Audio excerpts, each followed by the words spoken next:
Hello दोस्तों, जामनगर 2.0 में आपका स्वागत है। जामनगर 2.0 से मैं अरविंद। आज हम लोग पढ़ेंगे जीएस जीके के महत्वपूर्ण प्रश्न, ऐसे प्रश्न जो हर वर्ष प्रतियोगी परीक्षाओं में पूछे जाते हैं। तो चलिए शुरू करते हैं पहले प्रश्न से। देखिए, पहला प्रश्न आपके सामने दिखाई दे रहा होगा। पहला प्रश्न ये है, श्वेत रक्त कणिकाएँ का क्या कार्य है। यही बताना है आपको। जो श्वेत रक्त कणिकाएँ हैं WBC, उनका कार्य क्या है। ऑप्शन देखिए आपके सामने है, option A, B, C, D। चारों ऑप्शन को आप पढ़िए।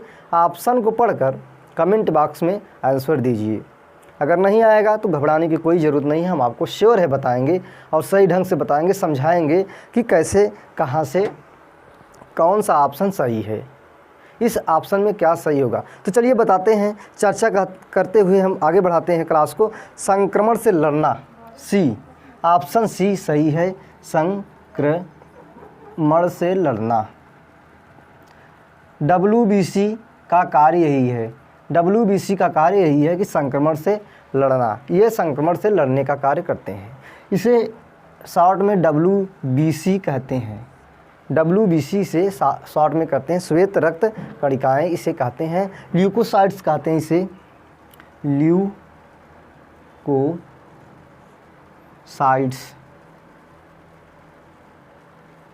ल्यूकोसाइट्स भी इसे कहते हैं। नोट कर लीजिए, WBC को ही ल्यूकोसाइट्स कहते हैं। इसका निर्माण, अगर हम निर्माण की बात करें तो अस्थि मज्जा, बोन मैरो, अस्थि मज्जा में इसका निर्माण होता है। जी हाँ साथियों, पूछा जाता है अस्थि मज्जा में WBC का निर्माण कहाँ होता है, आप बताएंगे अस्थि मज्जा में होता है। और मृत्यु की अगर हम बात करें, तो ये रक्त में इसकी मृत्यु हो जाती है। कहाँ साथियों? रक्त में। इसकी मृत्यु कहाँ होती है? रक्त में होती है। अगर जीवन काल की बात किया जाए, जीवन काल से मतलब है हमारे शरीर में ये कितने दिनों तक जीवित रह सकती है। तो साथियों 2 से 4 दिन तक जीवित रह सकती है। 2 से 4 दिन तक जीवित रह सकती है। दिन आपको बताना है, ना कि मंथ बताना है, ना कि वर्ष बताना है, आपको दिन बताना है। इतने दिन तक WBC हमारे शरीर में जीवित रह सकती है। कहाँ निर्माण होता है? अस्थि मज्जा में होता है। मृत्यु रक्त में, इसका मृत्यु रक्त में होता है। चलिए अगले प्रश्न की तरफ चलते हैं। शुरुआत करते हैं दूसरे प्रश्न से। देखिए, दूसरा प्रश्न क्या है, किस घटना के कारण असहयोग आंदोलन को स्थगित करना पड़ा। मतलब कहने का ये है, इसको रोकना पड़ा। किस घटना, वह घटना कौन सी है कि असहयोग आंदोलन को रोकना पड़ा। तो आप बताइए, कमेंट करिए और चैनल को अगर सब्सक्राइब नहीं किए हैं साथियों, सब्सक्राइब जरूर कर लीजिए, दोस्तों में शेयर भी कर दीजिए। चलिए बताइए, ऑप्शन A, B, C और D, चारों ऑप्शन को आपको पढ़ना है, आपको बताना है कौन सा ऑप्शन सही है। तो ऑप्शन D, चौरी चौरा कांड।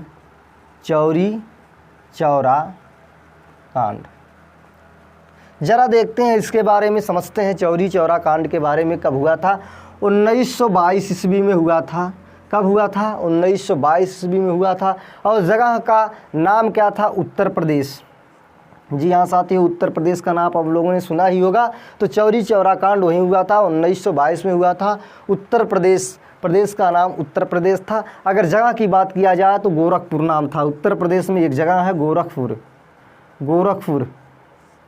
लोगों ने ब्रिटिश सरकार की जो पुलिस की चौकी थी उसमें आग लगवा दी गई थी। किसके द्वारा? भारतीयों के द्वारा आग लगवा दिया गया था ब्रिटिश की जो पुलिस चौकी थी। और असहयोग आंदोलन की अगर हम बात करें तो असहयोग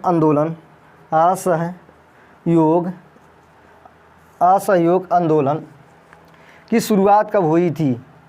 आंदोलन की शुरुआत, अगर हम इसकी बात करें असहयोग आंदोलन की, जैसे हमने चौरी चौरा कांड की बात बताई आपसे कि चौरी चौरा कांड 1922 में उत्तर प्रदेश में, उसी प्रकार 1 अगस्त 1920 1 अगस्त 1920 ईस्वी को असहयोग आंदोलन की शुरुआत किया गया था। 1 अगस्त 1920 में शुरुआत किया गया था और शुरू करने वाले कौन थे? गांधी जी थे। महात्मा गांधी का नाम आपने सुना होगा, वही थे शुरू करने वाले, असहयोग आंदोलन को शुरू करने वाले महात्मा गांधी जी थे। शुरुआत कब हुई थी? 1 अगस्त 1920 ईस्वी को शुरुआत की गई थी। चलिए चलते हैं अगले तीसरे प्रश्न की तरफ। बहुत ही महत्वपूर्ण और बहुत ही ज़बरदस्त प्रश्न है। हर प्रतियोगी परीक्षाओं में ये प्रश्न पूछे जाते हैं। आप अगर विगत वर्षों की जो भी अनसाल पेपर हो चाहे साल पेपर हो, आप देखेंगे तो आप समझ जाएंगे, हाँ जो भी प्रश्न बताया जा रहा है जॉब नंबर 2.0 में सारे प्रश्न कहीं न कहीं सीधे लिए गए हैं, यहीं से सीधे ले लिए गए हैं, पूछे गए हैं। तो चलिए बताइए, प्रश्न संख्या 3, 73वां संविधान संशोधन के बारे में आपसे पूछा गया है, किससे संबंधित है ये आपको बताना है कि ये किससे संबंधित है। तो option number A, B, C, D चारों ऑप्शन आपके सामने हैं। चारों ऑप्शन को आप पढ़िए, भली भांति से पढ़िए, ठीक से पढ़िए। ये नहीं कि रफली पढ़ लिए, रफली नहीं आपको पढ़ना है, एकदम इत्मीनान से पढ़ना है, सोचना है। समय आपको दे रहे हैं, 2-3 सेकंड का समय आपको मिल रहा है। जिस प्रकार आप आंसर करेंगे उसी प्रकार आपको वहाँ भी आंसर करना है, तुरंत आंसर को आपको बताना है। बताइए, इसमें ऑप्शन डी सही है, पंचायती राज। पंचायती राज, पंचायती राज। 73वां संविधान संशोधन पंचायती राज से संबंधित है। 73वां संविधान संशोधन, इसके अंतर्गत संविधान में 11वीं अनुसूची को जोड़ा गया था। 11वीं अनुसूची को जोड़ा गया था 73वें संविधान संशोधन के अंतर्गत पंचायती राज। इस संशोधन के द्वारा संविधान में भाग 9 जोड़ा गया था। संविधान में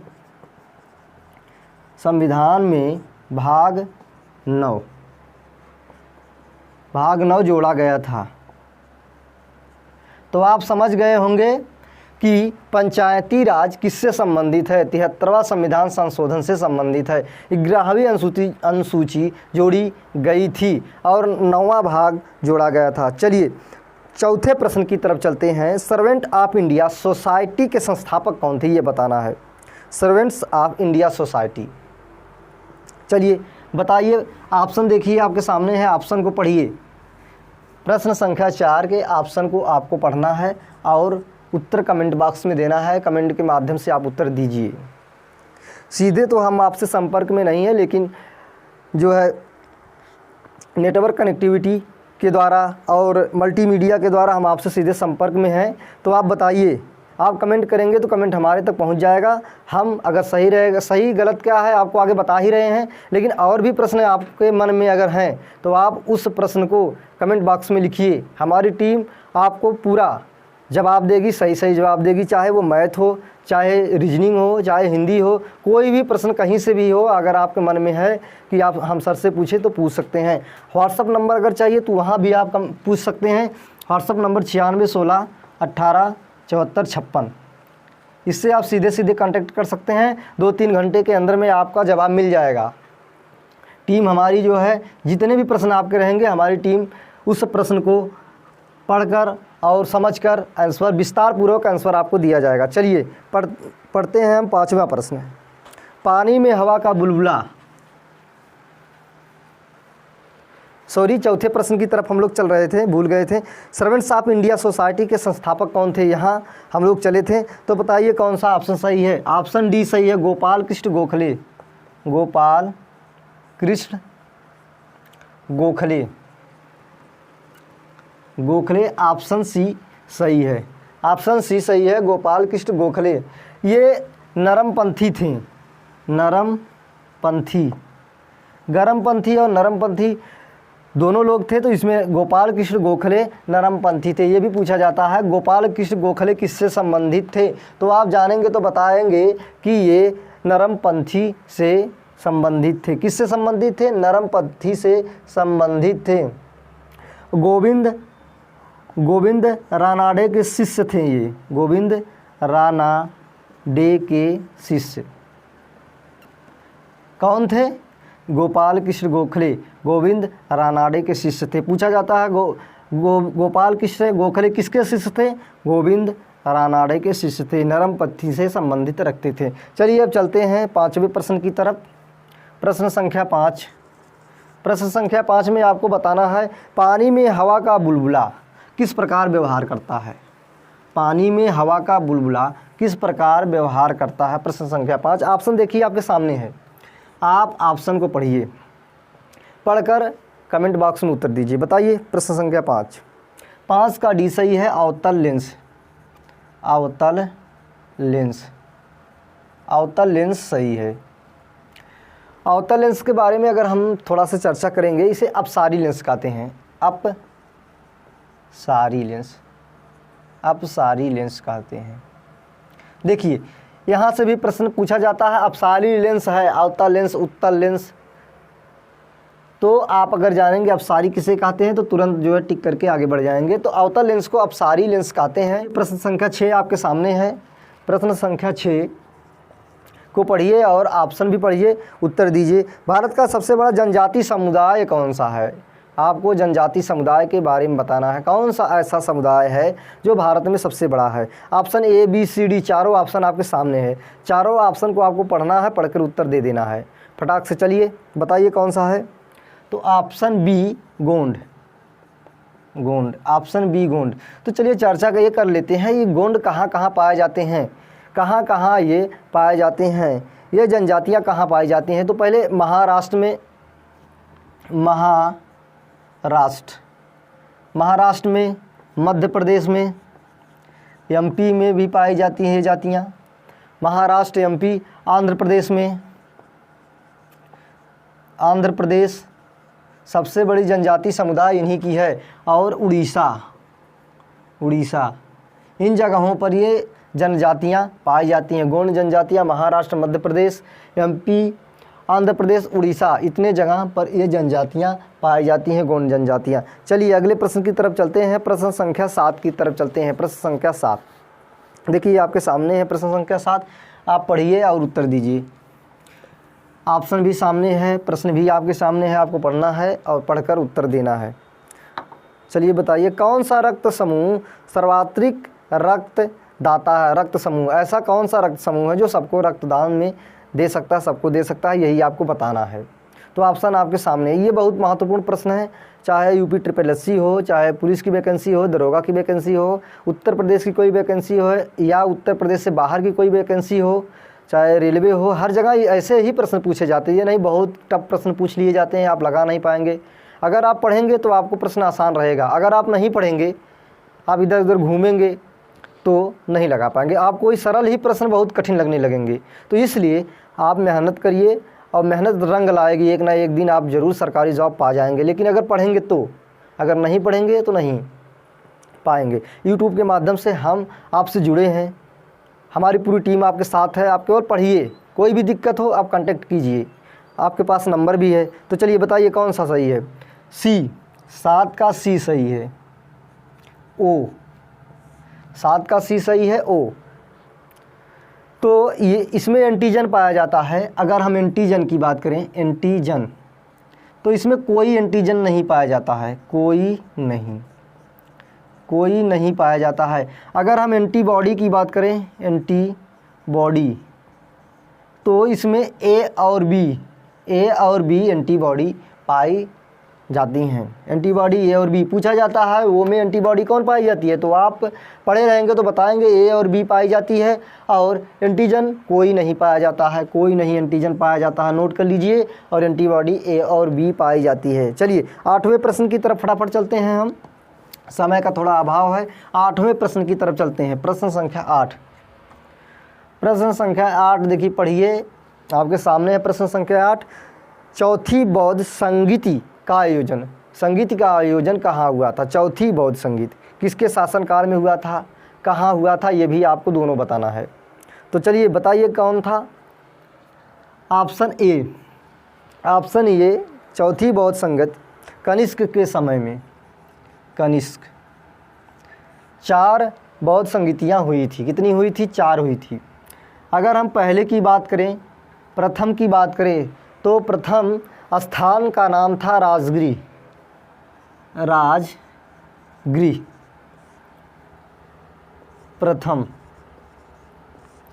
प्रथम में स्थान का नाम था राजगृह, शासक का नाम था अजातशत्रु।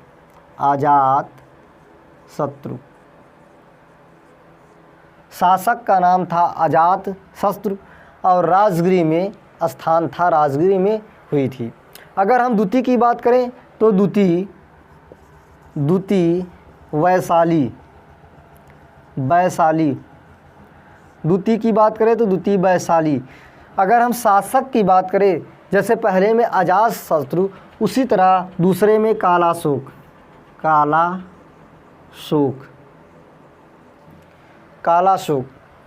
अगर हम तीसरे की बात करें, तृतीय बौद्ध संगीति की बात करें, जैसे स्थान वैशाली था, शासक कालाशोक था, उसी तरह तीसरे में पाटलिपुत्र और अशोक। स्थान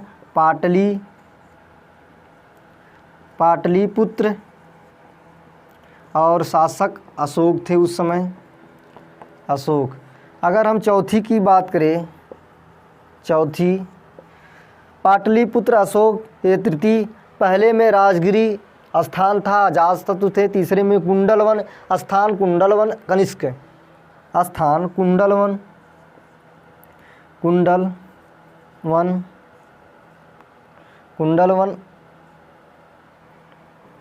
शासक का नाम कनिष्क था। स्थान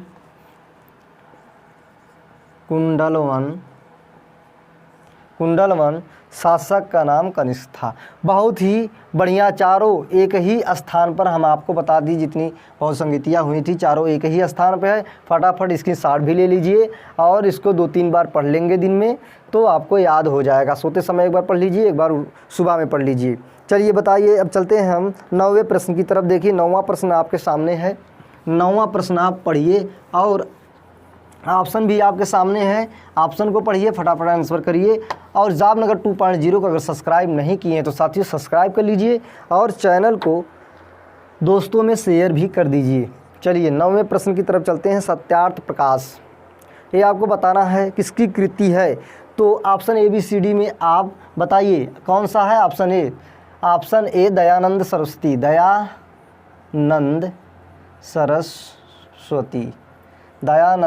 सरस्वती, स्वामी दयानंद सरस्वती। चलिए 10वें प्रश्न की तरफ चलते हैं। भारत में प्रथम रेल लाइन का निर्माण किसके शासनकाल में हुआ था। भारत में प्रथम रेल लाइन का जो रेल ट्रैक है उसका निर्माण किसके शासनकाल में हुआ था और कहाँ हुआ था, ये बताना है। शासनकाल में तो हम बताएंगे, लेकिन प्रश्न यही है भारत में प्रथम रेल लाइन का निर्माण हुआ था, कहाँ से कहाँ हुआ था ये आपको बताना है। किसका शासनकाल था वो भी हम आपको बताएंगे। तो बम्बई और ठाणे के बीच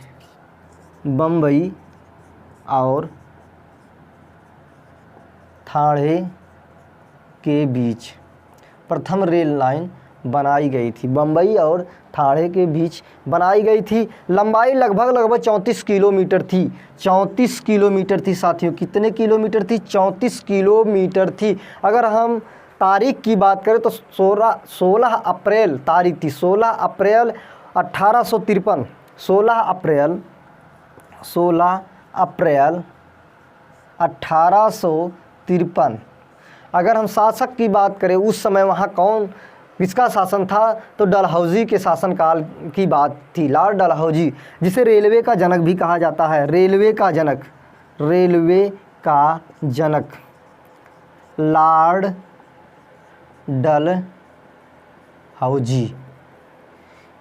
इसके शासनकाल में बम्बई और ठाणे के बीच रेलवे ट्रैक बनाया गया था, चलाया भी गया था। कौन था? लॉर्ड डलहौजी। 34 किलोमीटर लंबाई थी। 16 अप्रैल 1853 की बात ये है।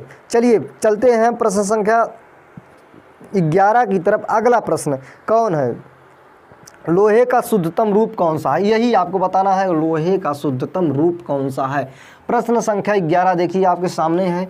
ऑप्शन भी आपके सामने, आपको पढ़ना है और फटाफट आंसर को देना है। हाँ, नोट्स जरूर करते रहिए। जितने भी प्रश्न हैं बहुत इंपॉर्टेंट प्रश्न है। कोई एक नोट्स बनाइए, वहाँ लिखते जाइए। देखिए अगर लिखने की प्रैक्टिस करेंगे आप तो धीरे धीरे माइंड में वो सेट हो जाएगा।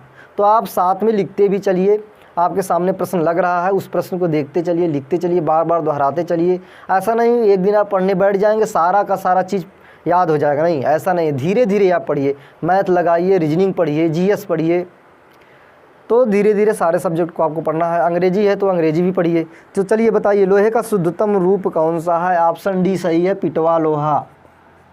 पिटवा लोहा, लोहा शुद्धतम रूप पिटवा लोहा है, लोहा। चलिए अगला प्रश्न देखिए, प्रश्न संख्या 12 आपके सामने है। प्रश्न संख्या 12 आपके सामने है।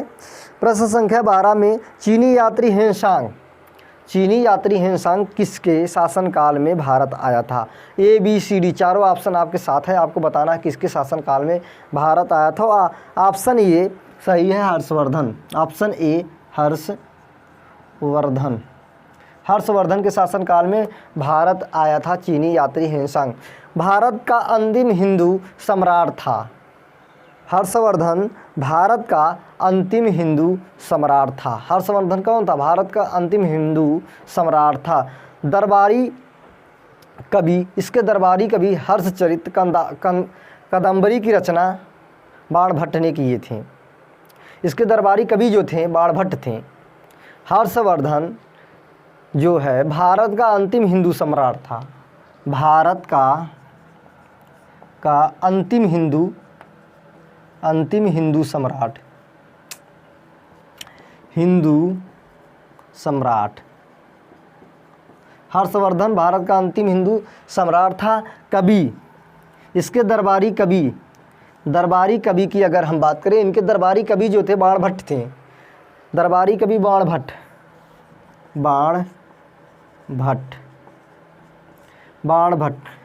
ये रचना किए थे हर्षचरित की रचना, कादंबरी की रचना।